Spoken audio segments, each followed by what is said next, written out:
करेंगे। जैसे कि आप देख रहे हैं यहाँ यूनिट नंबर 10 है और यूनिट नंबर 10 में library and information network and consortia और जो नेशनल और इंटरनेशनल पर मीन्स जो लाइब्रेरी एंड इंफॉर्मेशन साइंस के क्षेत्र में जो नेटवर्क अवेलेबल हैं वो चाहे राष्ट्रीय स्तर पर और अंतर्राष्ट्रीय स्तर पर हैं, उनको आज हम डिस्कस करेंगे। तो इंट्रोडक्शन में आप यही लिख सकते हैं कि इन लाइब्रेरी एंड इंफॉर्मेशन नेटवर्क की आवश्यकता हमें क्यों पड़ी, ये हम पहले भी पढ़ चुके हैं, अब फिर बता देता हूँ। देखिए, लाइब्रेरी एंड इंफॉर्मेशन नेटवर्क की आवश्यकता हमें इंफॉर्मेशन एवोल्यूशन के कारण हुई। इंफॉर्मेशन एवोल्यूशन आज आप हर जगह देख रहे होंगे, बहुतेरी मात्राओं में इंफॉर्मेशन बन रही है और वो बनकर किसी ना किसी डॉक्यूमेंट का रूप ले रही है। अर्थात कहने का अर्थ यही है कि इंफॉर्मेशंस की उपलब्धता ज़्यादा हो गई है और उसका प्रोडक्शन बढ़ गया है। उसे कंट्रोल करना आसान नहीं है और सभी लाइब्रेरीज के लिए ये पॉसिबल भी नहीं है कि जितनी इंफॉर्मेशंस बन रही है उसे अपनी लाइब्रेरी तक लाया जा सके। और इसमें एक फैक्टर पैसा भी है, क्योंकि लाइब्रेरीज का बजट लिमिटेड होता है और सभी लाइब्रेरीज के लिए ये पॉसिबल नहीं होता कि हर प्रकार की इंफॉर्मेशन अपने यहाँ लेकर आई जा सके। एक तो इसका ये रीजन हो गया और दूसरा रीजन है इसका geographical barriers. Students, geographical barriers की मैं बात करूं, जैसे मान लीजिए आपको किसी लाइब्रेरी से रिसोर्स शेयरिंग करनी है या फिर लाइब्रेरी कोऑपरेशन आपको करना है और आपके पास इंफॉर्मेशन कम्युनिकेशन टेक्नोलॉजी नहीं है, तो आपको एक स्थान से दूसरे स्थान पर अपनी लाइब्रेरी के किसी डॉक्यूमेंट, वो डॉक्यूमेंट कोई बुक हो सकती है, कोई जर्नल हो सकता है या कोई ह्यूमन रिसोर्स हो सकता है, उसे एक स्थान से दूसरे स्थान पर भेजना आसान नहीं होता था। क्यों? क्योंकि ज्योग्राफिकली मान लीजिए मैं यहाँ दिल्ली में बैठकर और मैं कलकत्ता अगर मान लीजिए कोई इन्फॉर्मेशन सेंड करना चाहता हूँ या मैं अपने रिसोर्सेज को शेयर करना चाहता हूँ, तो देखिए ज्योग्राफिकली कितना दूर हो गया, वो ये करना पॉसिबल नहीं था।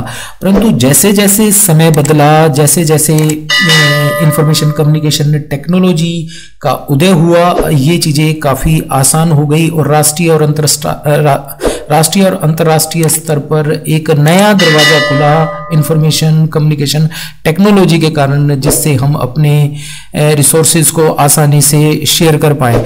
और जहाँ तक बात है लाइब्रेरी एंड इंफॉर्मेशन नेटवर्क की, तो NCLIS national commission on library and information science ने अपने एक नेशनल प्रोग्राम डॉक्यूमेंट में जो उन्होंने 1975 में प्रोड्यूस किया था और उसमें उन्होंने एक डेफिनेशन दी थी, अर्थात डिफाइन किया था कि नेटवर्क क्या होता है।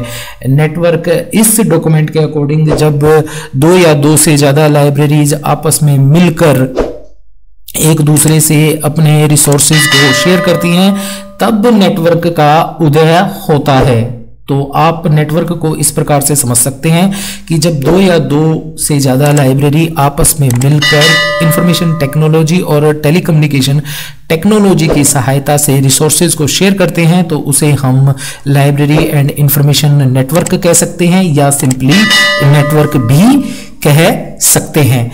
अब बात आती है स्टूडेंट, इंट्रोडक्शन तो हो गया, अब बात आती है development of library and information network in India. India में इनकी डेवलपमेंट कब होना शुरू हुआ और कौन कौन से ऐसे कदम उठाए गए जिससे इंफॉर्मेशन कम्युनिकेशन टेक्नोलॉजी और टेलीकम्युनिकेशन की सहायता से इन लाइब्रेरी एंड इंफॉर्मेशन नेटवर्क्स का उदय हुआ।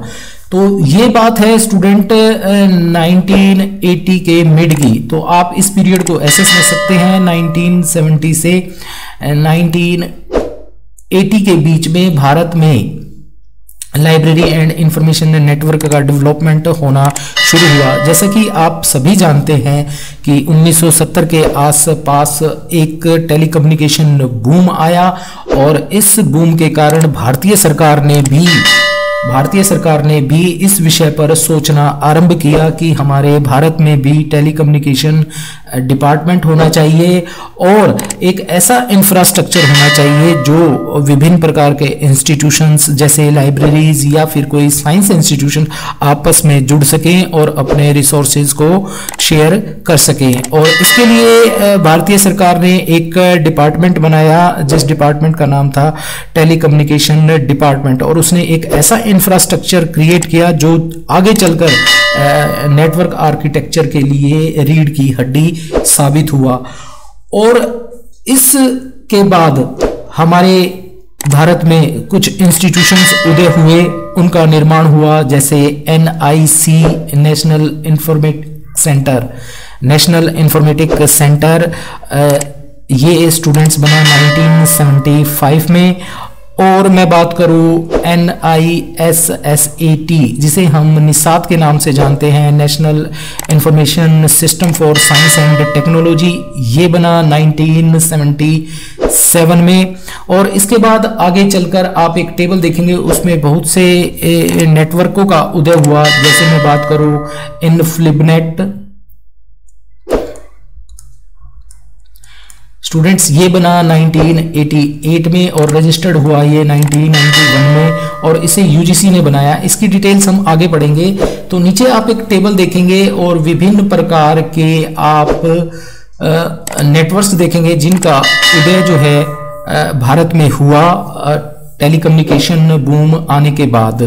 तो आप यहां देख सकते हैं निकनेट बना, इसमें स्टूडेंट्स ये NIC द्वारा स्पॉन्सर्ड किया गया। इस डिपार्टमेंट का निर्माण हुआ था 1975 में। और ये नेशनल इंफॉर्मेटिक सेंटर ये एक लाइब्रेरी ऑटोमेशन में भी हेल्प करता है स्टूडेंट्स। जैसे मैं बात करूं ई-ग्रंथालय की, ई-ग्रंथालय एक सॉफ्टवेयर है जिससे NIC सपोर्ट करता है, स्पॉन्सर करता है और पब्लिक के लिए हेल्प भी प्रोवाइड करता है। निकनेट बना इसी के अंदर 1977 में, 1986 में क्लैबिनेट बना 1988 में। और ये chronological development of network in India है स्टूडेंट्स, क्योंकि हमारा पॉइंट ही वही था कि development of library and information science network in India. तो कब होना शुरू हुआ?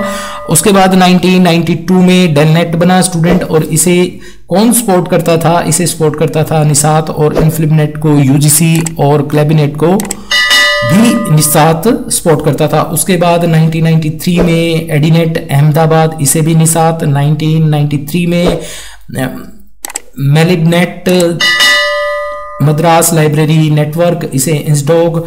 और उसके बाद माइलिबनेट मैसूर, ये भी निसात द्वारा सपोर्ट किया जाता है। और 1995 में बेलनेट बेंगलोर लाइब्रेरी नेटवर्क, ये भी निसात के द्वारा सपोर्ट किया जाता है। तो आपने ये एक तरह का आपने ये वाला पॉइंट क्लियर किया है कि development of library and information science network in India, तो इसकी डेवलपमेंट आपने देख ली। उसके बाद स्टूडेंट्स आपके ये कुछ नेटवर्क्स दिए हुए हैं, library and information networks in India. इस डेवलपमेंट के बाद हमारे सामने ये नेटवर्क्स सामने आए। अभी मैं यहाँ आपको एक सिंपल आसान भाषा में बता दूं, ये नेटवर्क हम इनको क्यों कहते हैं। इनको नेटवर्क इसलिए कहते हैं, इसमें बहुत सी लाइब्रेरीज आपस में जुड़ के रिसोर्स शेयरिंग करते हैं। और ये resource sharing students ILL inter library loan facility के लिए भी यूज होते हैं, या फिर आप ये कहें कि ये एक कंसोर्टिया के रूप में भी यूज होते हैं, जहां पर बहुत सारा मटेरियल ई फॉर्म में, इलेक्ट्रॉनिक फॉर्म में। इलेक्ट्रॉनिक फॉर्म स्टूडेंट्स मैंने बताया था, इलेक्ट्रॉनिक फॉर्म जब हम किसी बुक को PDF में कन्वर्ट कर दें, किसी वीडियो में कन्वर्ट कर दें, स्लाइड में, डॉक्यूमेंट में, इनमें कर दें, जिसको रीड करने के लिए किसी न किसी इलेक्ट्रॉनिक डिवाइस की आवश्यकता पड़ती है। वो इलेक्ट्रॉनिक्स डिवाइस आपका कंप्यूटर हो सकता है, वो इलेक्ट्रॉनिक्स डिवाइस आपका मोबाइल हो सकता है। तो ये जो बदला गया इलेक्ट्रॉनिक फॉर्म में, जो मटेरियल बदला गया, उसे इस नेटवर्क्स पर डाल दिया जाता है। और जिन से इसकी रिसोर्स शेयरिंग है, अर्थात मैं बात करूं जैसे इनफ्लिबनेट की, इसका मान लीजिए मैं सब्सक्राइबर हूं, मैंने कुछ पेमेंट करके, लाइब्रेरीज ने पेमेंट करके कुछ इसका सब्सक्रिप्शन लिया हुआ है, तो वो इस पर रखे हुए सभी मटेरियल को फ्री ऑफ कॉस्ट यूज कर सकता है, बट एक नॉमिनल सब्सक्रिप्शन फीस जरूर लगेगी। ऐसे ही मैं बात करूं बेलनेट की, क्लैबिनेट की, एडीनेट की, तो इसमें इंपॉर्टेंट हमें जो है वो ये 2-3 ही देखने हैं। एक को मैं बड़े अच्छे से आपको इसको इनफ्लिपनेट को समझा देता हूं, उसके बाद डेलनेट और इसकी भी थोड़ी सी और क्लेबिनेट की भी थोड़ी सी वो इंफॉर्मेशन बता दूंगा। आप इससे समझ जाएंगे कि लाइब्रेरी नेटवर्क्स किस प्रकार के हैं और फिर इनकी सर्विसेज और इनके डाटाबेसेस और इनके ऑब्जेक्टिव्स। ये आपके क्वेश्चन में यदि मान लीजिए इनफ्लिपनेट आता है तो इनफ्लिपनेट में आपको क्या लिखना होगा, तो आपको पहले तो इसकी फुल फॉर्म लिखनी होगी, इंफॉर्मेशन एंड लाइब्रेरी नेटवर्क। ये और ये कब बना, किसने बनाया, कौन स्पॉन्सर्ड करता है इसको, इसके ऑब्जेक्टिव्स, इसकी सर्विसेज, ये आपको बतानी होगी। और अगर इसको करंट फेज में आप देखना चाहते हैं तो इसकी वेबसाइट है इनफ्लिपनेट। तो ये इनफ्लिपनेट एक इंफॉर्मेशन लाइब्रेरी नेटवर्क है जो गुजरात में स्थित है और गांधीनगर में ये इसका हेड ऑफिस है। और इसकी मैं बात करूं मेजर प्रोग्राम्स, तो यहां आप देख रहे हैं इंडिकेट, ये एक ऑनलाइन यूनियन कैटलॉग है और एक सोल ये सॉफ्टवेयर प्रोवाइड करता है। ई शोध सिंधु ये इसका एक प्रोग्राम है जिसके अंतर्गत हमें बहुत सी इलेक्ट्रॉनिक मटेरियल, इलेक्ट्रॉनिक रिसोर्सेज देखने को मिलते हैं। शोध गंगा और शोध शुद्धि ये इनके प्रोजेक्ट्स हैं, इनके बारे में हम आगे पढ़ेंगे। तो ये इसकी वेबसाइट है, मैं इसलिए दिखा रहा हूं क्योंकि जो करंट का जो मटेरियल है, कई बार जैसे क्वेश्चंस पूछ लिया जाता है कि सोल का कौन सा एडिशन आप यूज कर रहे हैं, तो देखिए स्टूडेंट्स इसका 5.0 एडिशन फिलहाल यूज कर रहे हैं हम, क्योंकि ये एक ऑटोमेटिक लाइब्रेरी सॉफ्टवेयर भी प्रोवाइड करता है। तो चलिए इसे थोड़ा सा डिटेल में हम करते हैं।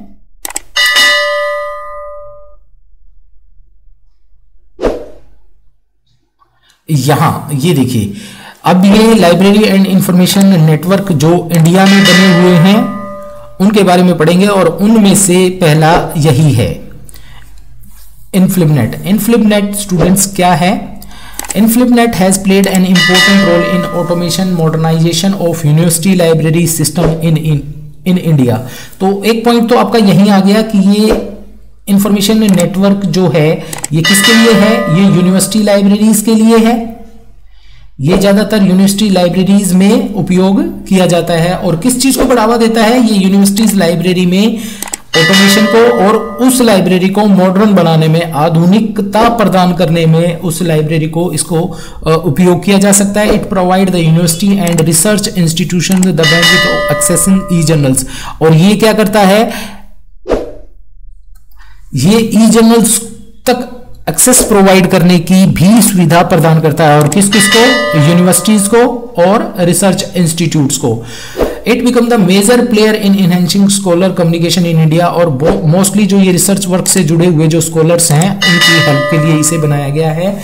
अब बात आती है इसके सेटअप की, तो इसे सेटअप किया था यूजीसी ने, यूनिवर्सिटी ग्रांट कमीशन ने, और कब किया था? 1991 में। एक्चुअली में स्टूडेंट्स ये 1988 में काम करना शुरू हो गया था और फिर इसका एक प्रकार से अधिग्रहण कहें या इसका रजिस्ट्रेशन कहें या इसकी स्पॉन्सर्ड बॉडी कहें तो वो यूजीसी के अंतर्गत आ गया। अगर स्टार्टिंग की बात करें इसकी, तो स्टार्टिंग में ये एक प्रोजेक्ट के रूप में शुरू हुआ था और वो प्रोजेक्ट क्या था? IUCAA अर्थात inter university centre for astronomy and astrophysics. Astronomy and astrophysics के लिए इंटर यूनिवर्सिटी, आपस में यूनिवर्सिटीज मिलकर अपने रिसोर्सेज का आदान प्रदान करने के लिए सिर्फ 2 सब्जेक्ट्स में, एस्ट्रोनॉमी और एस्ट्रोफिजिक्स में, उसके लिए बनाया गया था। परंतु आगे चलकर ये फुल फ्लैश्ड यूजीसी प्रोग्राम बन गया और इसका हेडक्वार्टर कहां है स्टूडेंट? गुजरात में, और university campus Ahmedabad.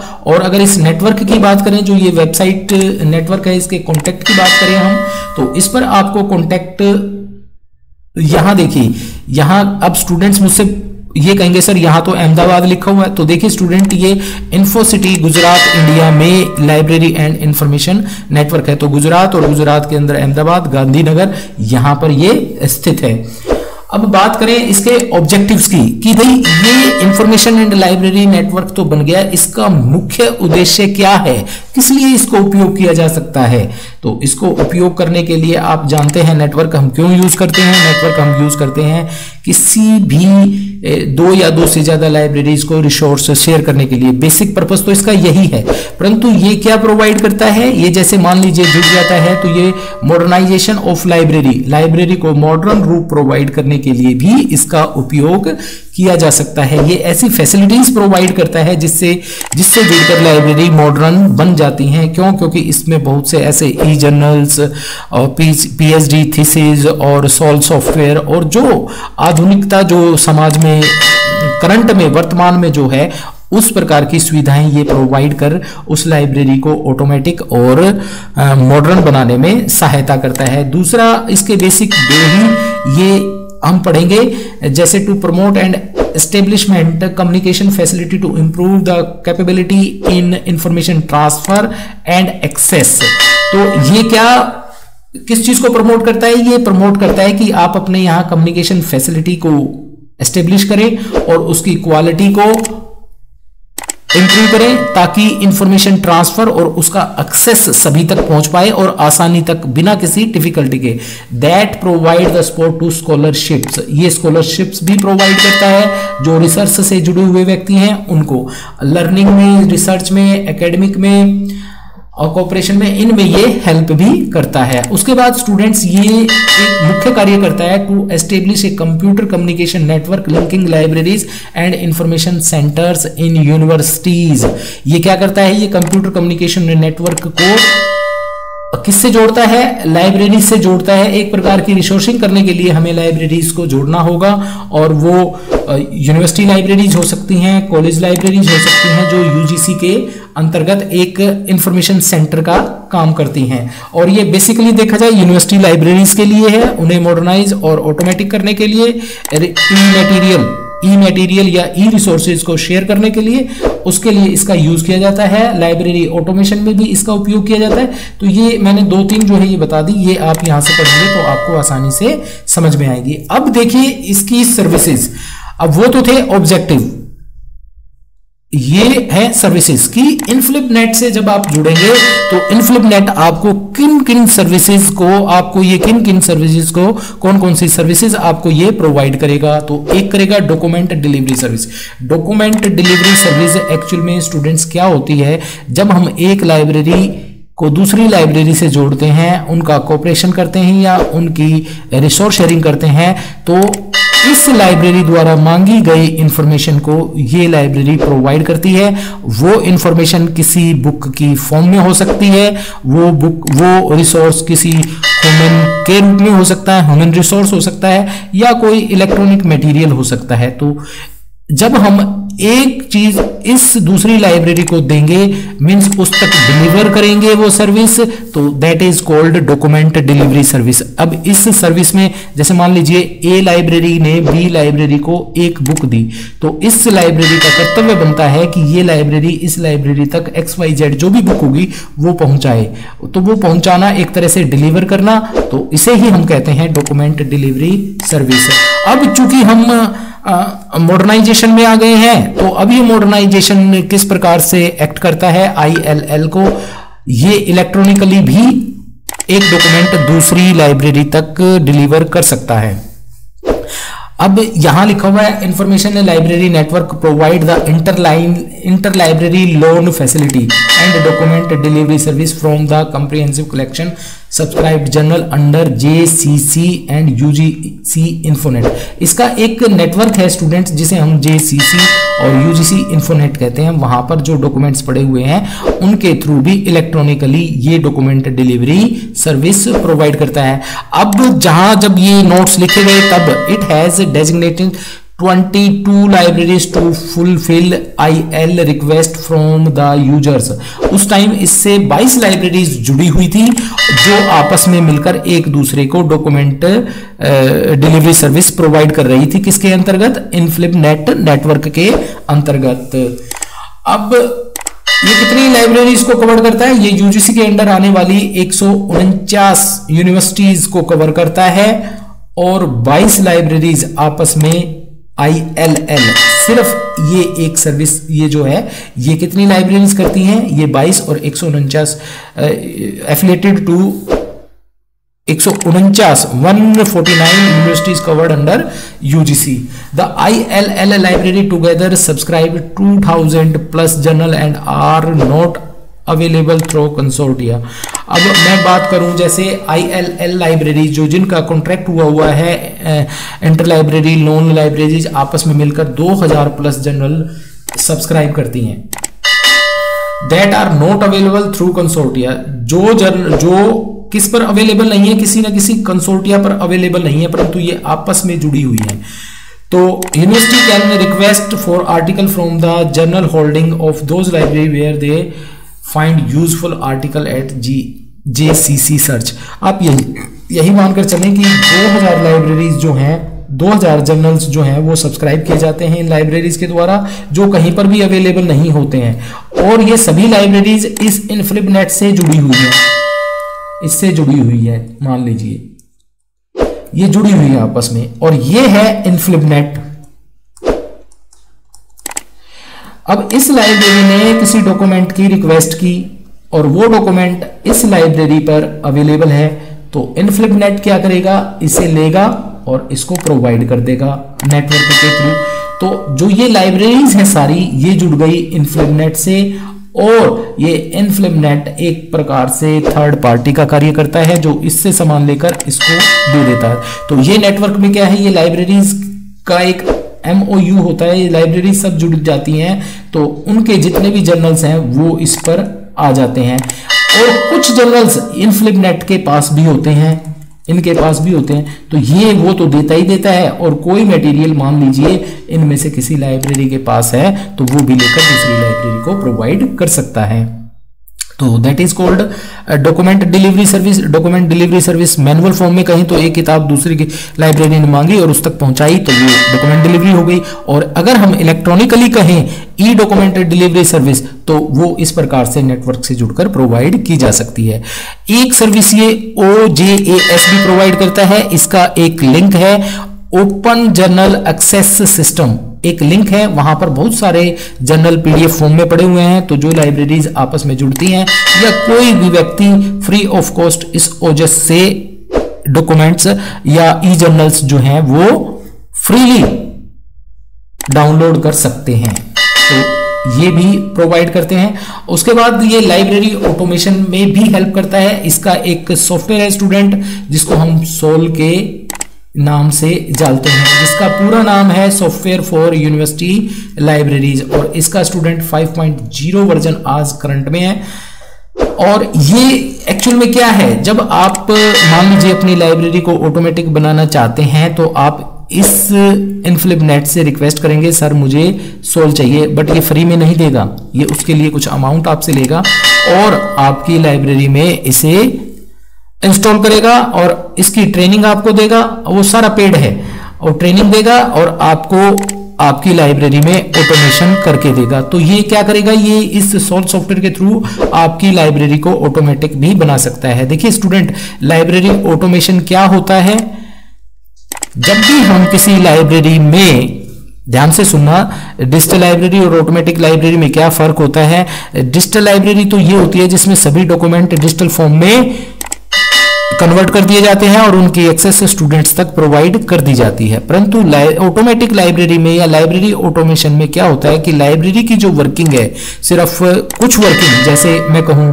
Issue return हो गया, ओपैक हो गया, ऑनलाइन पब्लिक एक्सेस कैटलॉग हो गया, वो सिर्फ प्रोवाइड किया जाता है. मतलब जो लाइब्रेरी में रखा हुआ मटेरियल है उसको हैंडल करने के लिए हम किसी सॉफ्टवेयर का यूज करें, और स्टूडेंट्स को इशू रिटर्न करने के लिए और OPAC online public access provide करने के लिए जब हम कंप्यूटर का यूज करते हैं तो that is called library automation. या फिर आप सिंपल भाषा में कहें, जब भी किसी कंप्यूटर का उपयोग किसी लाइब्रेरी की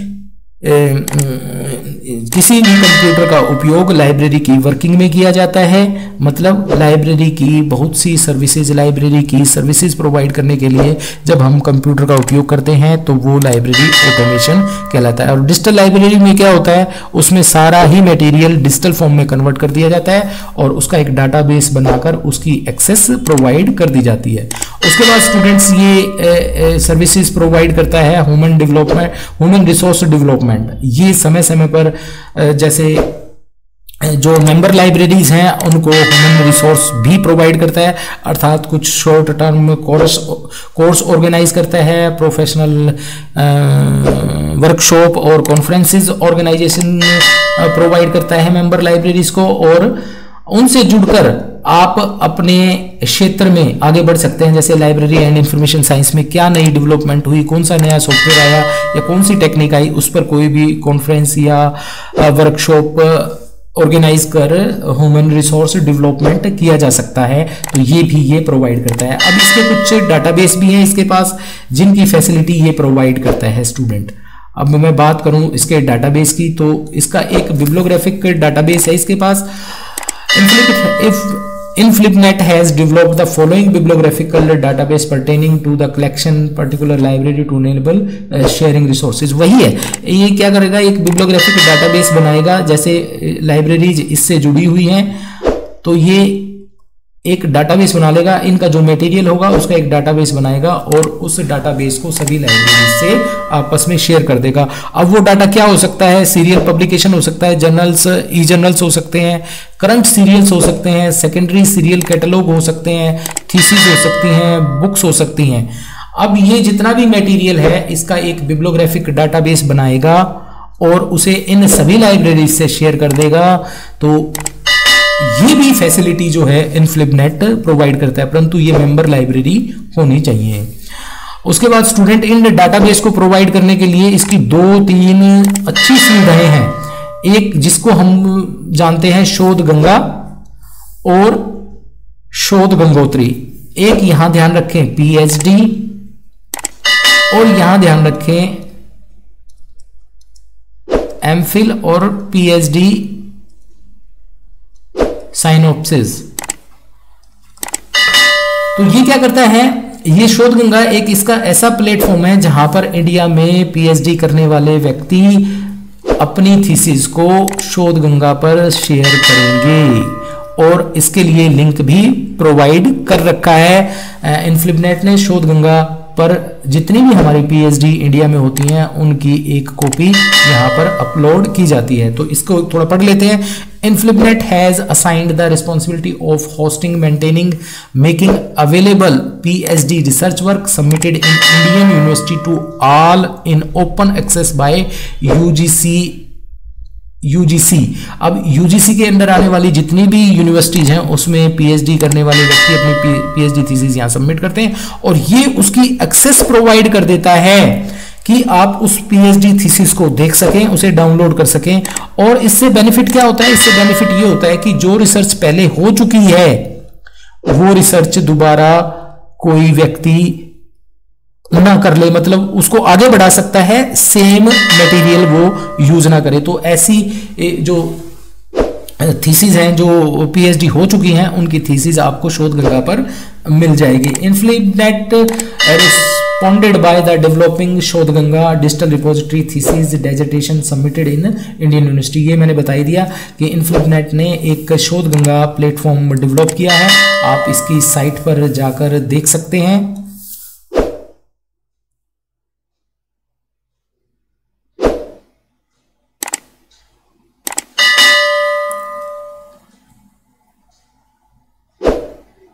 जैसे यहाँ ये शोध गंगा है, इस शोध गंगा पर बहुत से PhD जैसे इनके नंबर भी लिखे हुए हैं, यहाँ आप देख रहे होंगे ये PhD थीसिस हैं और ये इसका बेसिकली देखा जाए तो ये प्लेटफॉर्म है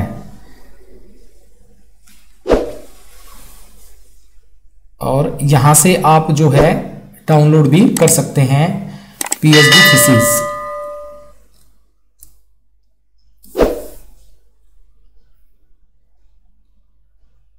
तो यहाँ ये देखेंगे आप, यहाँ पर देखिए ये मैंने टाइटल से जैसे असेंडिंग डिसेंडिंग ऑर्डर में किया, तो ये देखिए ये जो है PhD थीसिस के टाइटल दिए हुए हैं, इनको आप डाउनलोड कर, ये बिब्लियोग्राफिक डाटा आपके सामने आ गया शोध गंगा का और यहाँ से आप PhD की थीसिस को डाउनलोड कर सकते हैं। ये देखिए व्यू, जैसे ये पेजेस दिए हुए हैं, टाइटल पेज है, प्रिमल कंटेंट्स, अब्स्ट्रैक्ट, इनको आप व्यू और डाउनलोड कर सकते हैं स्टूडेंट्स।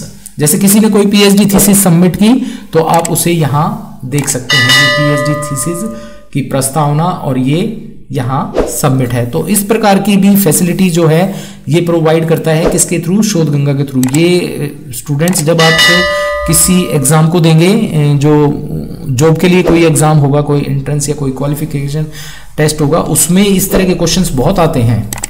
तो ये भी एक फैसिलिटी। शोध गंगोत्री में क्या होता है, आपको अपनी पीएचडी करने से पहले एक साइनोप्सिस लिखना होता है। उस साइनोप्सिस को आप यहां पर फाइंड कर सकते हैं, यहां आपको अपलोड करना होगा ताकि आपकी रिसर्च की डुप्लीकेसी ना हो। This is a database of the research in progress. जो रिसर्च इन प्रोग्रेस है, अर्थात मान लीजिए अभी करंट में जो व्यक्ति रिसर्च कर रहे हैं उसका पूरा डाटा इन्फिलिपनेट शोध गंगोत्री के अंतर्गत होगा।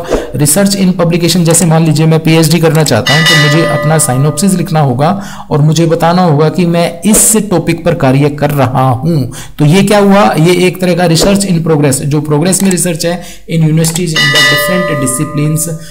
तो आपको उसका डाटाबेस यहां गंगोत्री पर मिलेगा। तो गंगोत्री अगर हम कहें, शोध गंगोत्री अगर हम कहें तो एक प्रकार का रिसर्च इन प्रोग्रेस का एक डाटाबेस है, जहां पर आपको ये लिखा हुआ ना, researcher and their supervisor can send synopsis approved by the appropriate bodies to be upload on the site. It help researcher to know that area actively being research and status of the research. उस research का status जान सकते हैं और किस किस topic पर research हो रही है उसको जान सकते हैं। क्योंकि देखिए जो व्यक्ति पीएचडी करना चाह रहा है तो उसे ये पता होना चाहिए कि कौन कौन से टॉपिक पर करंट में रिसर्च हो रही है और मैं कौन से नए टॉपिक को चूज करूं। तो it helps to avoid the unnecessary duplication of research. और इससे फायदा क्या होगा, आपको जब ये पहले पता चल जाएगा कि इस टॉपिक पर रिसर्च हो रही है और ये सिनॉप्सिस है, इसमें ये टॉपिक डिस्कस किए जाएंगे, तो आप उस टॉपिक को चूज नहीं करेंगे। तो इससे क्या होगा, इससे डुप्लीकेसी जो है रिसर्च में, अननेसेसरी जो डुप्लीकेसी है वो नहीं होगी। तो ये इसकी एक सर्विस है। ऐसे ही एक है इन्फोपोर्ट। अब एक नया इसके अंदर आया है स्टूडेंट्स, जो आप ये देख रहे होंगे, शोध शुद्धि। अब ये शोध शुद्धि क्या है, अब जैसे शोध गंगा तो आपने पढ़ लिया, शोध गंगा, शोध गंगोत्री, और अब एक है शोध शुद्धि। ये क्या करता है एक्चुअल में, इस शोध शुद्धि के अंतर्गत हम प्लेगरिज्म को चेक करते हैं। ये एक ऐसा सॉफ्टवेयर प्रोवाइड करता है जिससे प्लेगरिज्म चेक होता है और ये यूनिवर्सिटीज को प्रोवाइड करता है ताकि रिसर्च में कट कॉपी पेस्ट मटेरियल को पहचाना जा सके। अब इसको अगर हम ओपन करके देखें, स्टूडेंट्स थोड़ा डिटेल हो रहा है परंतु आपकी नॉलेज बढ़ रही है। आप मुझे साथ में कमेंट करके भी बताएं कि क्लास कैसी लग रही है आपको। तो ये देखिए DRILL बिट, ड्रिल बिट, ये एक सॉफ्टवेयर है। इस सॉफ्टवेयर के द्वारा जो है प्लेगरिज्म चेक करता है। तो इस प्रकार की सेवा भी अब ये प्रोवाइड करता है इन्फिलिपनेट। आप मुझे प्लीज कमेंट में बताएं क्लास कैसी लगती है आपको, और ताकि मैं आपके लिए और अच्छी अच्छी वीडियोस जो हैं वो लेकर आऊं। देखिए स्टूडेंट, मैं एग्जाम के पॉइंट ऑफ व्यू से कर रहा था, परंतु जहां जो टॉपिक डिटेल में डिस्कस किया जाना चाहिए उसको डिटेल में हम कर रहे हैं। ऐसे ही स्टूडेंट ये नॉन बिब्लियोग्राफिक प्रोग्राम भी प्रोवाइड करता है। इन्फोपोर्ट के आ रहे थे हम यहाँ। इन्फोपोर्ट क्या है, Infoport is a subject gateway for the Indian electronic resources. ये एक प्लेटफॉर्म है जहां पर सब्जेक्ट के अकॉर्डिंग भारत में पब्लिश होने वाली इलेक्ट्रॉनिक रिसोर्सेज, जैसे वो कोई जर्नल मैगजीन है, उनका एक प्लेटफॉर्म ये है, ये प्रोवाइड करता है। और ये प्लेटफॉर्म किसके लिए काम आता है, ये स्कॉलरली इंडियन स्कॉलरली कंटेंट इस पर होता है। तो ये हमारे जो रिसर्च कर रहे व्यक्ति विशेष के लिए काफी इंपॉर्टेंट है। और एक इसमें इंपॉर्टेंट चीज, Infoport is classified according to DDC। अब देखिए इस पे बहुत सारे सब्जेक्ट पड़े हुए हैं, बहुत सारे सब्जेक्ट का ई मटेरियल, ई रिसोर्सेज इस पर पड़ा हुआ है सब्जेक्ट वाइज। और उन सब्जेक्ट को किस प्रकार से क्लासिफाई किया गया है, उसको क्लासिफाई किया गया है इस DDC की सहायता से। DV डेसिमल क्लासिफिकेशन का यूज कर इन सब्जेक्ट्स को क्लासिफाई कर यहां इन्फोपोर्ट पर अपलोड किया गया है। वहां से आप अपने काम का मटेरियल डाउनलोड कर सकते हैं। अब जैसे नॉन बिब्लियोग्राफिक मैं बात करूं, एक तो होता है बिब्लियोग्राफिक में क्या होता है स्टूडेंट्स, जैसे मान लीजिए एक बुक है, इस बुक का बिब्लियोग्राफिक डिस्क्रिप्शन क्या होगा, बिब्लियोग्राफिक डाटा क्या होगा, उसका title, author, place, publisher, year, pages, volume, ये इसको हम बिब्लियोग्राफिक डिस्क्रिप्शन बोलते हैं। तो यदि बुक का पूरी इंफॉर्मेशन ना देकर उसका बिब्लियोग्राफिकल डिस्क्रिप्शन दिया जाए तो उसको हम बिब्लियोग्राफिक कहते हैं, संक्षिप्त विवरण जिसे कहते हैं। और एक होता है नॉन बिब्लियोग्राफिक, जिसमें आपको डिटेल में चीजें मिलेंगी। तो ऐसे ही प्रोग्राम जो है वो ये प्रोवाइड करता है इस नॉन बिब्लियोग्राफिक डाटाबेस के अंतर्गत। ये क्या कहता है, it has also developed non bibliographic database on research project expert in different field by name, जिसका नाम है विद्वान। विद्वान के अंतर्गत मान लीजिए किसी व्यक्ति विशेष ने कोई रिसर्च की हुई है, उसकी एक्सपर्टाइजेशन है, उसके लेक्चर्स हैं, तो उनको इस प्लेटफॉर्म के अंतर्गत वो प्रोवाइड करता है। जैसे मैं यहां बात करूं, देखिए ये रहा expert database national research network. तो इसके थ्रू आप डिटेल में भी डाटा को प्राप्त कर सकते हैं। जैसे मान लीजिए आपको किसी स्पेसिफिक टॉपिक पर बुक चाहिए या उस पर कोई प्रोजेक्ट चाहिए, तो वो आप यहां इससे डाउनलोड कर सकते हैं। यहां अभी ये ओपन हो रहा है, 1 या 2 मिनट का हम टाइम लेंगे। आज थोड़ा स्पीड जो है हमारे इंटरनेट की कम है, तो यहां पर डिफरेंट लेक्चर्स मिल सकते हैं आपको स्टूडेंट्स। इसका इंट्रो है और इससे रिलेटेड, जैसे ये देखिए ये सब्जेक्ट कैटेगरीज आप यहां देख रहे होंगे, तो इसमें सभी सब्जेक्ट्स अवेलेबल होंगे, जैसे agriculture science, art, humanities, biology, engineering, technology, medical and health science. तो इससे रिलेटेड भी मटेरियल आप इससे डाउनलोड कर पाएंगे। नेक्स्ट इसका प्रोग्राम है एक, जिसके अंतर्गत ये प्रोवाइड करता है, वर्तमान तो है ही, एक प्रोग्राम है एनलिस्ट। एनलिस्ट की फुल फॉर्म है national libraries information service infrastructure. ये एक इंफ्रास्ट्रक्चर, एक प्रोग्राम है, किसके लिए है, ये स्कॉलरली कंटेंट, जिसको हम एनलिस्ट का नाम देते हैं। ये क्या है, इज ए प्रोजेक्ट, एक प्रोजेक्ट है किसका, of ministry of human resource development under national mission on education. ये नेशनल मिशन ऑन एजुकेशन के अंतर्गत ministry of human resource development का एक प्रोजेक्ट है। और इसके साथ कौन कौन जुड़ा हुआ है, यूजीसी इन्फोनेट, डिजिटल लाइब्रेरी कंसोर्टियम और इनफ्लिपनेट सेंटर और इंडेस्ट।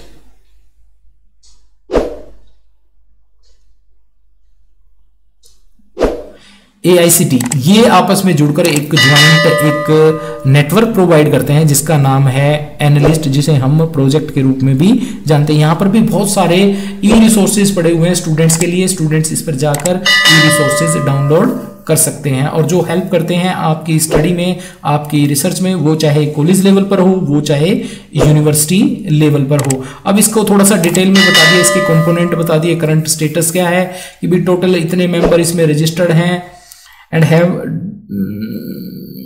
been done with the analyst program till now, that include इतने कॉलेजेस और इतने गवर्नमेंट और government aided colleges under this section. ये इसके अंतर्गत पास हुए हुए कॉलेज और यूनिवर्सिटीज जो हैं वो उससे इतने इतने जुड़े हुए हैं। अब बात करें इसके प्रोजेक्ट्स की, तो स्टूडेंट इसके प्रोजेक्ट में एक है ई पाठशाला।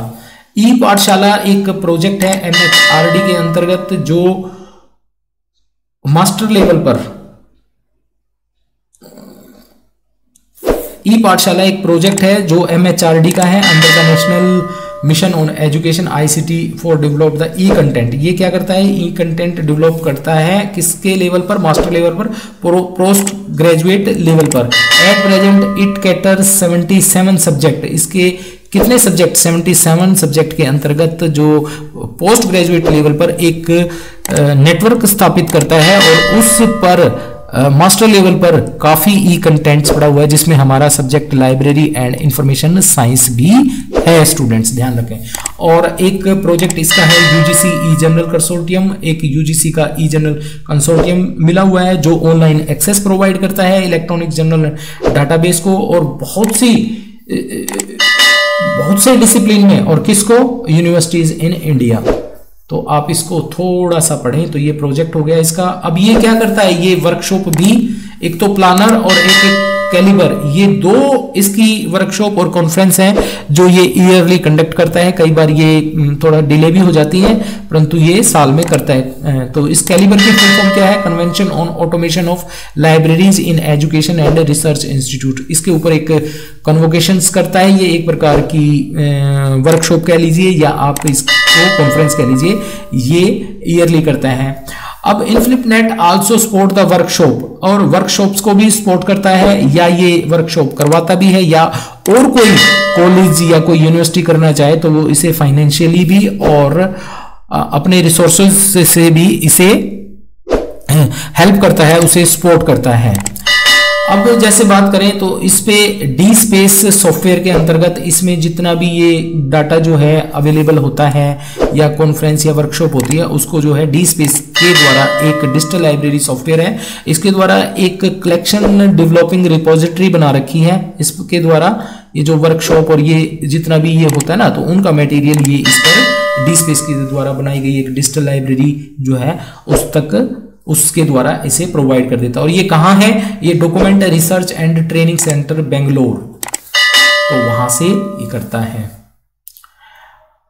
तो स्टूडेंट ये था आपका इनफ्लिपनेट। आई थिंक आपको ये बहुत अच्छे से समझ में आया होगा। आप मुझे मेरी ये वीडियो देखकर भी आप इसको आसानी से लिख लेंगे। कभी भी आपको जैसे मान लीजिए इनफ्लिपनेट बताना है या डेलनेट बताना है, तो 3 चीजों का हमेशा विशेष ध्यान रखें। एक, उसे किसने बनाया, उसकी फुल फॉर्म, उसके ऑब्जेक्टिव, उसकी सर्विसेज और उसके प्रोजेक्टेड, ये क्या क्या है, तो इससे आप बता देंगे। और नेटवर्क आप आपस में समझ गए होंगे। इलेक्ट्रॉनिकली जब लाइब्रेरीज आपस में जुड़कर अपने रिसोर्सेज को शेयर करती हैं, या एक ऑलरेडी बना हुआ नेटवर्क है उससे ये लाइब्रेरीज आपस में जुड़ जाती हैं। तो स्टूडेंट्स जैसे मान लीजिए कंसोर्टिया, कंसोर्टियम, ये सारी एक जैसी सी फॉर्म है, इनमें कंफ्यूज ना हो आप। तो अब नेक्स्ट हम देखते हैं, थोड़ा सा 1-2 करेंगे स्टूडेंट्स हम, ये ज्यादा वीडियो ज्यादा लंबी हो जाएगी और भी मटेरियल हमें करना है। अब जैसे मैं बात करूंगा डेलनेट की, डेवलपिंग लाइब्रेरी नेटवर्क, जिसे हम पहले दिल्ली लाइब्रेरी नेटवर्क के नाम से जानते थे, और इसे भी स्टूडेंट्स स्पॉन्सर्ड या सपोर्ट किया जाता है। किसके द्वारा किया गया था, इसे किया गया था निसात के द्वारा। ये हमने देखा था, जैसे ये रहा डेलनेट डेवलपिंग लाइब्रेरी नेटवर्क, जिसे हम पहले दिल्ली लाइब्रेरी नेटवर्क के नाम से जानते थे, जैसे एस्टेब्लिश्ड एज, ये DELNET was originally established as Delhi library network and आगे चलकर इसका नाम चेंज हो गया डेवलपिंग लाइब्रेरी नेटवर्क। और इसका हेडक्वार्टर कहाँ है स्टूडेंट्स, दिल्ली में है। और ये कब बना था, ये स्टूडेंट्स काम करना शुरू कर गया था 1988 में, और ये लिखो ना, through it become the registered body, और रजिस्टर्ड बॉडी ये कब बना, 1992 में। तो DELNET has been sponsored by the national information system for science and technology, NISSAT, department of science and industrial research, DSIR, government of India, is currently promoted by the NIC, national informatic system. जो ये NIC है ना, national informatic system, actual में ये एक ऐसा department है जो हमारे भारत में टेलीकम्युनिकेशन और इंफॉर्मेशन टेक्नोलॉजी और ई कंटेंट और डिजिटलाइजेशन को बढ़ावा देता है। तो ये एक ऐसा डिपार्टमेंट है। और एक इसमें और है, department of information technology, ministry of communication and information technology, government of India and India international centre new Delhi, ये मिलकर इसे सपोर्ट कर रहे हैं डेलनेट को। और डेलनेट के ऑब्जेक्टिव्स क्या हैं स्टूडेंट्स, डेलनेट के ऑब्जेक्टिव्स वैसे ही जैसे उसके ऑब्जेक्टिव थे, टू प्रमोट, क्या क्या करता है ये, promote resources among the libraries by developing a network, एक नेटवर्क बनाकर लाइब्रेरीज को रिसोर्स शेयरिंग प्रोवाइड करता है। अब क्या है, ये भी सब्सक्रिप्शन बेस है। आपको यदि मान लीजिए डेलनेट का डेलनेट का सब्सक्रिप्शन चाहिए तो आपको एक मेल करनी पड़ेगी और ये समय समय पर एडवर्टाइजिंग करता रहता है कि भाई आप मेरा सब्सक्रिप्शन ले लो। तो वहाँ उसने एक नेटवर्क बना रखा है डेलनेट, और उस पर बहुत सारा कंटेंट पड़ा हुआ है, ई फॉर्म में बुक भी हैं, जर्नल्स भी हैं, लेक्चर्स भी हैं, काफ़ी चीज़ें बनी हुई हैं। तो मैं जैसे ही इससे जुड़ूंगा तो मैं इसका सब्सक्रिप्शन लूँगा, मैं इससे जुड़ूंगा तो मैं इन सेवाओं को उपयोग कर पाऊंगा। और अब क्या होगा, अब बहुत सारी लाइब्रेरीज इससे जुड़ी हुई हैं, जैसे ये जुड़ जाएंगी लाइब्रेरीज, तो जुड़ने के बाद ये लाइब्रेरीज आपस में भी एक दूसरे को अपने कंटेंट्स को शेयर कर पाएंगे। इसमें यही लिखा हुआ है, to promote sharing of resources among libraries by developing a network of libraries. Libraries का एक नेटवर्क बनाकर रिसोर्स शेयरिंग को प्रमोट करता है। अब क्या करता है, कलेक्ट करता है इनसे मटेरियल, स्टोर करता है, डिसेमिनेट करता है। तो आप इसको अच्छे से समझ गए होंगे। अब नेक्स्ट क्या है, to undertake the scientific research in the area of information science and technology, create new system in field, apply result of the research and publish. तो ये साइंस एंड टेक्नोलॉजी में भी ये रिसोर्स शेयरिंग की facilities provide करता है, technical guidance provide करता है मेंबर लाइब्रेरीज को। देखिए क्या है, to offer the technical guidance to the member libraries on collecting, storing and sharing and dissemination of information. Information को स्टोर करने, कलेक्ट करने और उसे शेयर करने में टेक्निकल हेल्प भी करता है जो लाइब्रेरीज इस डेलनेट से जुड़ जाती हैं। ये भाई सारा पैसे का खेल है, फ्री में कुछ नहीं है, इनका सब्सक्रिप्शन आपको लेना पड़ता है। और एक कॉल मैडम है, वो इनकी हेड है। अब कुछ एक कॉल सर हुआ करते, वो एक्सपायर हो चुके हैं। अब उनकी वाइफ मिसेस संगीता कॉल, वो अब इसकी शायद हेड हैं। To establish facilitate establishment of the referral and research centre. ये एक रेफरेंस और रिसर्च रेफरल और रिसर्च सेंटर के रूप में भी कार्य करता है कि आपके मन में, मेंबर लाइब्रेरीज के मन में रिसर्च से रिगार्डिंग कोई क्वेश्चन अराइज होता है तो उसके आंसर भी ये देता है via online union catalogue of books, serials, non book material, all participating library, सभी पार्टिसिपेटिंग लाइब्रेरीज को। तो इस प्रकार से इसके जो हैं आप ऑब्जेक्टिव्स पढ़ेंगे। उसके बाद है इसका डाटाबेस, ऑनलाइन डाटाबेस। तो ये ऑनलाइन डाटाबेस बना रखा है, उन डाटाबेसेस का नाम क्या है, union catalogue of books. Union catalogue of books, इसके अंतर्गत कितने, ये देखिए 7,160 लाख रिकॉर्ड जो है वो सर्च किए जा सकते हैं by author, title and publish. पहले तो मैं आपको बता दूं यूनियन कैटलॉग होता क्या है। देखिए स्टूडेंट, यूनियन कैटलॉग क्या होता है, जैसे मान लीजिए 15, 20, 50 जो लाइब्रेरीज हैं, मान लीजिए बहुत सारी लाइब्रेरीज हैं, ये आपस में जुड़ जाती हैं। ये आपस में जुड़ जाती हैं तो अपने यहाँ जितना भी इनका मटेरियल है उसको यहाँ सामने रख दिया जाता है। समझाने के लिए बता रहा हूं, उसको यहाँ सामने रख दिया जाता है। अब कैटलॉग तैयार किया जाता है सारे मटेरियल का। अब इंडिविजुअल कैटलॉग है, जैसे मान ले मैंने अपनी लाइब्रेरी का ये कैटलॉग बना दिया।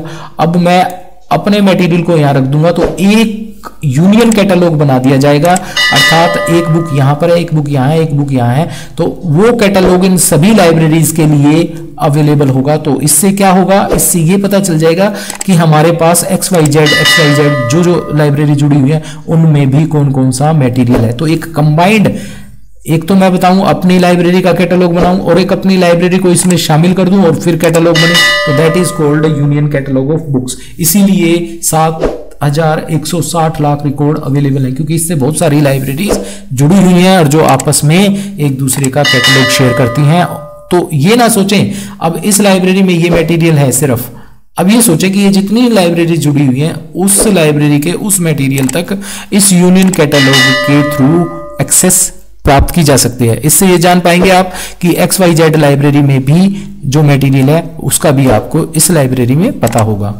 तो यूनियन लिस्ट भी पीरियोडिकल्स की बनाता है, ये यूनियन कैटलॉग ऑफ पीरियोडिकल्स भी बनाता है जिसके रिकॉर्ड दिए हुए हैं, ये याद कर लेना आप। CD-ROM डाटाबेस भी आपस में शेयर करते हैं। Union list of video recording भी बनाता है, union list of sound recording. अब साउंड रिकॉर्डिंग की क्या है, जैसे मान लीजिए मेरी सारी लाइब्रेरीज ये जुड़ी हुई है, मेरे पास 50 साउंड रिकॉर्डिंग है तो मैं अपनी लिस्ट शेयर कर दूंगा। यहाँ मेरे पास 20 साउंड रिकॉर्डिंग है, मैं अपनी लिस्ट शेयर कर दूंगा। इसीलिए इनका कंबाइंड डाटा ये है। तो आपको अगर देखना है कि इस नेटवर्क पर कितनी साउंड रिकॉर्डिंग पड़ी है तो आप आसानी से देख पाएंगे इस यूनियन लिस्ट के कारण। ऐसे ही यूनियन लिस्ट ऑफ न्यूज़पेपर है, मेरी मैं 15 न्यूज़पेपर मंगाता हूँ, एक 20 मंगाता है, एक 40 मंगाता है, उन सभी की एक लिस्ट बना दी जाती है और वो यहाँ अवेलेबल हो जाती है। और ये डाटाबेस भी प्रोवाइड करता है ई बुक का, जिसका रिकॉर्ड ये है, परंतु अब ये बढ़ चुका होगा स्टूडेंट्स, ये आपकी बुक जो है 2017 में लिखी गई है, तो तब से अपने तो डेवलपमेंट हुई होगी। अब ये ट्रेनिंग प्रोग्राम भी प्रोवाइड करता है। Training programme, DELNET organise monthly training programme with the NIC on topic like web page design, internet. ये जो टॉपिक दिए ना, इन पर ये ऑनलाइन प्रोग्राम एक मंथली, महीने में एक प्रोग्राम जरूर करता है। और जो जो इनमें web page design, internet strategy, किस प्रकार से आप डॉक्यूमेंट को सर्च कर रहे हैं, क्या डेवलपमेंट है, उसके बारे में आपको बताया जाता है। उसके बाद ये कॉन्फ्रेंसेज एंड लेक्चर और वर्कशॉप भी ऑर्गेनाइज करता है। देखिए वहां मैं बात करूं इनफ्लिपनेट की, तो वहां कौन सी थी, कैलिबर और एक प्लानर, और यहां मैं बात करूं तो नेकलाइन, NACLIN। तो ये कन्वेंशन है, ये national convention on library and information networking, इसका नाम ये है। ये कॉन्फ्रेंसेस किसके द्वारा की ऑर्गेनाइज की जाती है, डेलनेट द्वारा।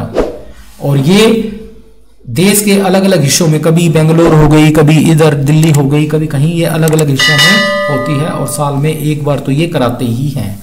उसके बाद एक न्यूज़लेटर भी पब्लिश करता है, कार्ड, उसे क्या कहा जाता है, ये देखिए डेलनेट एक न्यूज़लेटर पब्लिश करता है जिसको कहते हैं डेलनेट न्यूज़लेटर। अब ये रिसर्च में भी एक्टिवली पार्टिसिपेट करता है। DELNET has actively played an important role in imparting knowledge of the international standard applying the library particularly Mark 21। Mark 21 students आप समझते होंगे, मशीन रीडेबल कैटलॉगिंग 21 एडिशन। कोहा और डी स्पेस, इसकी भी ये ट्रेनिंग प्रोवाइड करता है। देखिए स्टूडेंट, ये रिसर्च ऐसे ही लिखा हुआ है,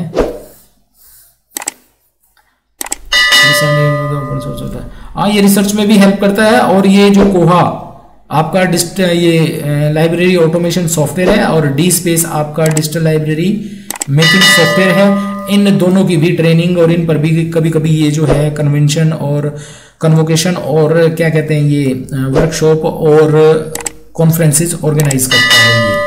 तो ये था स्टूडेंट्स आपका डेलनेट, आपको दो ये समझ में आ गया, ये इंपॉर्टेंट है। एक क्लैबिनेट और आप पढ़ लेना, ये तीन ही मैं इंपॉर्टेंट बताऊंगा, बाकी ये पढ़ने तो आप चाहो तो सभी पढ़ सकते हैं, इसमें दिए हुए। मैंने बता दिया कि आपको एक क्वेश्चन किस प्रकार से अटेम्प्ट करना है, वो आपको आई थिंक समझ में आ गया होगा। अब देखिए नीचे जो इंपॉर्टेंट में एक और मैं बताऊंगा आपका, ये कंसोर्टिया, ये नेटवर्क्स थे। अब issue related to library and information network, की शायद मैंने लास्ट में बताया या नहीं बताया, मुझे पता नहीं, चलो इसको बता देते हैं। Issues related to the library and information network, इसका मतलब ये है कि आप ये लाइब्रेरी एंड इंफॉर्मेशन नेटवर्क बनाते हुए किस किस प्रकार की समस्याओं का सामना करते हैं, क्या क्या इशू आते हैं। तो इसको एक बार देख लेते हैं 10.4 पर।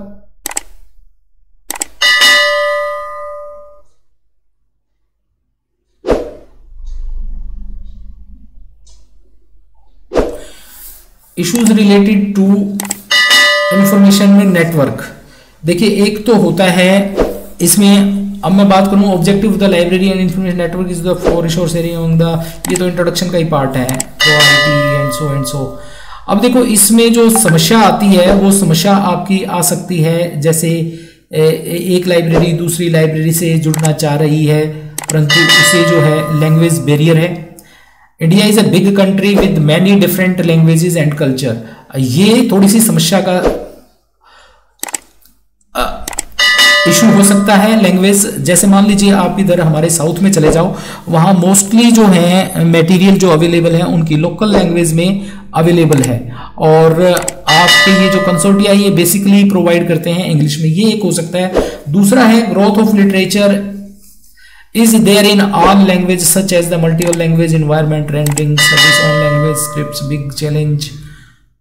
एक तो यही है बेसिकली देखा जाए तो, एक यही है। और दूसरा एक ये ओपेक, यदि मान लीजिए आप नेटवर्क बना देते हैं परंतु ओपेक नहीं लगाते हो। ओपेक का अर्थ है ऑनलाइन पब्लिक एक्सेस कैटलॉग।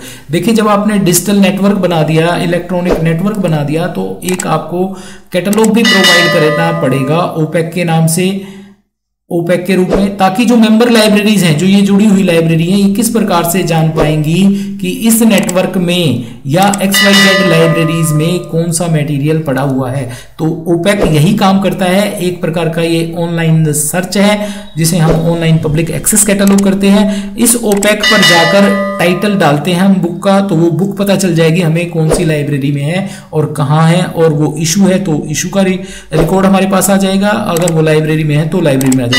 परंतु जब हम यही नहीं जान पाएंगे कि ये मटेरियल कहाँ किस लाइब्रेरी में है और है या नहीं है, तो आप नेटवर्क कैसे पॉसिबली काम करेगा। तो आपको ओपेक भी लाइब्रेरी में लाना पड़ेगा। दूसरा हो सकता है एक टेक्नोलॉजिकल इंटरफेस। टेक्नोलॉजिकल इंटरफेस जैसे मान लीजिए, अब देखिए दिन प्रतिदिन नई टेक्नोलॉजी आ रही है, जैसे हम 50 लाइब्रेरीज जुड़ी हुई हैं और 50 लाइब्रेरी जुड़ी हुई हैं, तो वो आपस में एक दूसरे से रिसोर्स शेयर करेंगे, परंतु एक लाइब्रेरी या दो लाइब्रेरी ऐसी होंगी जिनमें इंटरनेट स्पीड नहीं होगी। क्यों? क्योंकि ये तो इंटरनेट की स्पीड से ही एक दूसरे से शेयर किए जाएंगे। तो इस प्रकार की टेक्नोलॉजिकल प्रॉब्लम भी हो सकती हैं, इंटरनेट स्पीड अच्छी ना होना, इंफ्रास्ट्रक्चर अच्छा ना होना टेलीकम्युनिकेशन का, तो इस प्रकार की लैब्स वगैरह ना होना। अब जैसे मान लीजिए आपकी लाइब्रेरी में एक ही पीसी है और यूजर 50 है, तो कैसे उसको पॉसिबल किया जा सकता है। तो इस प्रकार का टेलीकम्युनिकेशन इंफ्रास्ट्रक्चर भी इसके अंदर एक इशू होता है इस नेटवर्क को स्थापित करने में। अब हम बात करें लाइब्रेरी कंसोर्टियम या कंसोर्टिया की, तो ये भी वही एक तरह से आपका वही है। As we have stated earlier, consortia is the ubiquitous because of the digital form of the information published across the internet. It refers the cooperation, coordination, collaboration, library processing। ये भी रिसोर्स शेयरिंग के लिए use हुआ, और ये term जो है कब आई, ये in India the real drive from the cooperation was scene. इस प्रकार की जो ये रिसोर्स शेयरिंग जो ये नेटवर्क के द्वारा आई, ये 1980s के मिड में आई। जैसे मैं पहले बता चुका हूँ 1970 से 1980 के बीच में NIC बना, निसात बना, और उन्होंने सोचना शुरू किया कि हमें एक नेटवर्क स्थापित करना चाहिए। तो ऐसे ही इंडेस्ट, फोर्सा, UGC, इन्फोनेट, CSI ई कंसोर्टिया, हेलिनेट, IIM कंसोर्टिया। इसमें मैं आपको कहूँगा ये UGC इन्फोनेट है, ये इंपॉर्टेंट है, ये आप पढ़ लेना। और ऐसे ही मैंने जैसे बताया इंडेस्ट को आप पढ़ेंगे, ये एक तरह का जो है AICTE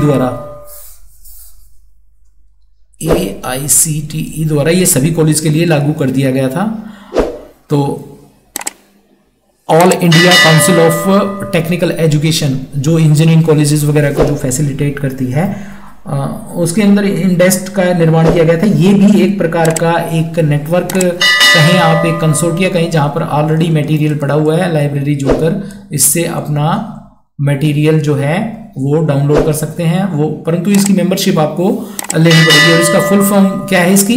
Indian national digital library engineering science and technology. It is a consortia based subscription to electronic resource. इसके लिए भी आपको सब्सक्रिप्शन लेना पड़ेगा, और इसमें क्या है, इलेक्ट्रॉनिक रिसोर्सेज हैं, परंतु इसकी एक पहचान ये है, इसमें क्या है, technical education system in India. देखिए लिखा based subscription to electronic resource for technical education system in India.